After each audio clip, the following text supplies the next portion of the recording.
Elias Howe. Howe lahir di Spencer, Massachusetts, Amerika Serikat pada 9 Juli 1819. Howe merupakan anak dari pasangan Elias Howesser dan Polly Howe. Sejak kecil, Howe sering jatuh sakit, namun dia selalu berusaha dan tetap memiliki keuletan dan minat yang sangat besar untuk belajar, terutama pada mesin. Saat usia 16 tahun, Howe yang tidak tamat sekolah itu diterima bekerja di pabrik tekstil lokal sebagai magang ahli mesin. Pada kesempatan ini, ia pergunakan untuk mengembangkan minat dan bakat keahliannya. Tidak beberapa lama, ia pun pindah ke pabrik arloji yang ada di Boston dan pabrik instrumen ilmiah. Di sanalah ia mengenal istilah mesin jahit dari majikannya, yaitu Ari Davis, pemilik perusahaan instrumen ketelitian di Boston. Pada tahun 1840, Howe menikah dan dikaruniai 3 anak. Karena sering sakit, maka istrinya harus menjahit pakaian untuk membayar kebutuhan hidup mereka. Saat mengamati istrinya sedang menjahit, Howe berpikir tentang alat yang dapat meniru gerakan tangan dan lengan saat menjahit.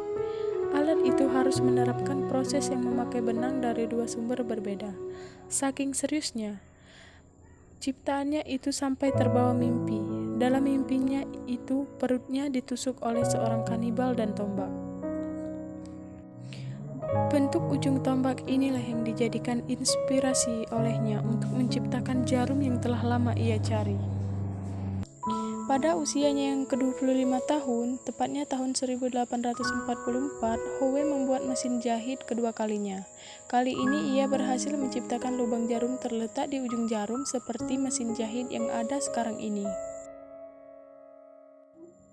Howe mempatenkan temuannya pada 1846. Ia mempromosikan ciptaannya di negara Inggris dan kemudian menjual patennya seharga 250 pound sterling kepada seorang warga Inggris yang bernama William Thomas pada tahun 1847.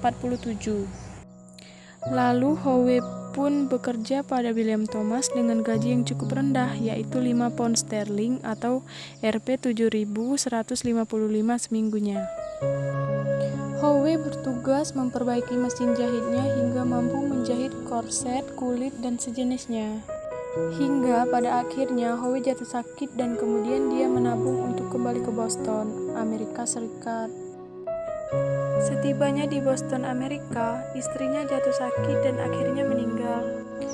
Penderitaannya semakin bertambah ketika banyak pengusaha yang mencuri ide mesin jahit miliknya dan menjual dengan bebas.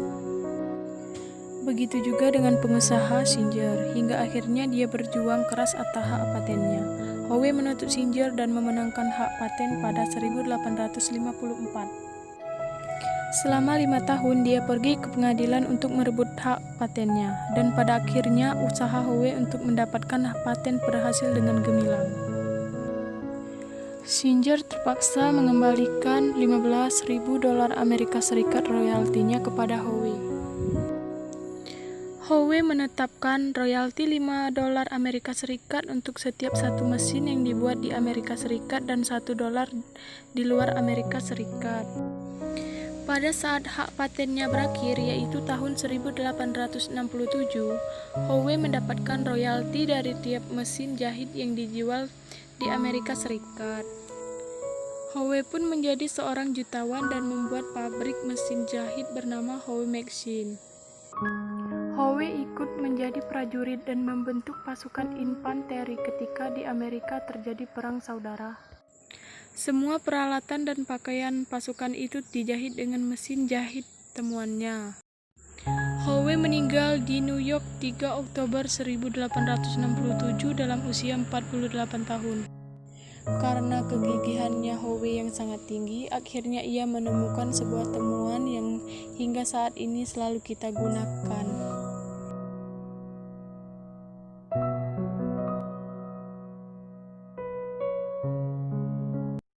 Jangan lupa like, komen, subscribe, dan nyalain loncengnya ya, karena di channel ini aku akan membuat kisah sejarah ilmuwan lainnya.